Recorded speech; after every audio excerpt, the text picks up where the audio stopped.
ایک بار بہلول دانا کہیں بیٹھے ہوئے تھے، ایک تاجر کی ان پر نظر پڑی۔ وہ بہلول دانا کے پاس آیا، سلام کیا اور ادب کے ساتھ آپ کے سامنے بیٹھ گیا اور بہت ہی ادب کے ساتھ کہنے لگا، حضور، تجارت کی ایسی کون سی چیز خریدوں جس میں بہت نفع ہو؟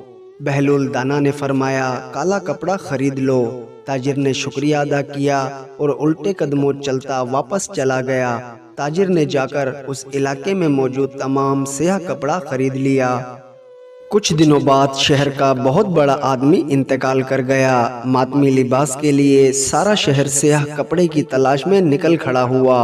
اب کپڑا سارا اس تاجر کے پاس ذخیرہ تھا۔ اس نے منہ مانگے داموں فروخت کیا اور اتنا نفع کمایا جتنا ساری زندگی میں نہ کما سکا تھا، اور بہت ہی امیر کبیر ہو گیا۔ کچھ عرصہ گزرنے کے بعد وہ گھوڑے پر سوار کہیں سے گزر رہا تھا۔ جناب بہلول دانا وہاں کھڑے ہوئے تھے۔ وہ وہیں گھوڑے پر بیٹھے بولا، او دیوانے، اب کی بار کیا خریدوں؟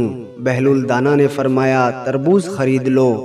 وہ بھاگا گیا اور ساری دولت سے پورے ملک سے تربوز خرید لیے۔ ایک ہی ہفتے میں سب خراب ہو گئے اور وہ کوڑی کوڑی کا محتاج ہو گیا۔ اسی خستہ حالی میں گھومتے پھرتے اس کی ملاقات جناب بہلول دانا سے ہو گئی، تو اس نے کہا، یہ آپ نے میرے ساتھ کیا کیا؟ جناب بہلول دانا نے فرمایا، میں نے نہیں، یہ تیرے لہجے اور الفاظ نے سب کیا ہے۔ جب تو نے ادب سے پوچھا تو مالا مال ہو گیا، اور جب غصاخی کی تو کنگال ہو گیا۔